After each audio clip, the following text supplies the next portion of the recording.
It's a book that tells you the truth. It is raw. So one of the reasons why it connects with so many people, because it's the friend. It's written from the place of the friend that's going to tell you the truth.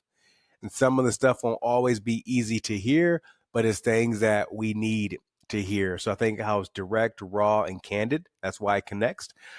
Second, I think a key lesson from it is that I share some of my personal stories from there that can be vulnerable. That, we only like to share. A lot of people like to share the internet highlight reels, but I share the real behind the scenes that people typically don't share on LinkedIn. I share that stuff on LinkedIn as well.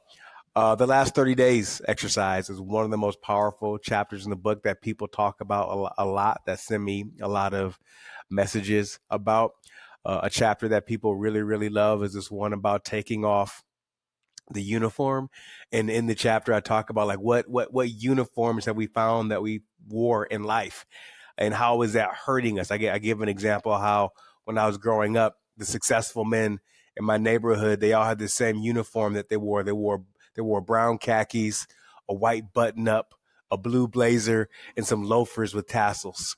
And I thought that was you can already envision that guy, can't Oh you? yeah, I know that guy. Yeah, Yeah. you know that guy, and I always thought Yeah. that was like, oh, that's success because they live on the good side of town.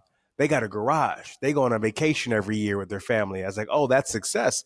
And I'll never forget, Brian, the first time when I had an internship in Detroit, and I put that uniform on, and I was like, nah, that does not feel like your boy. This is not me.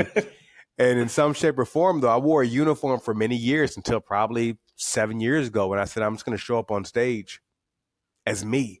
And what I'm talking about isn't just physical clothes.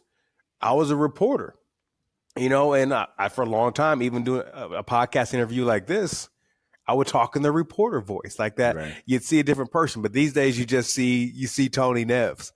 And so a lot of people, they get to have an exhale from that chapter.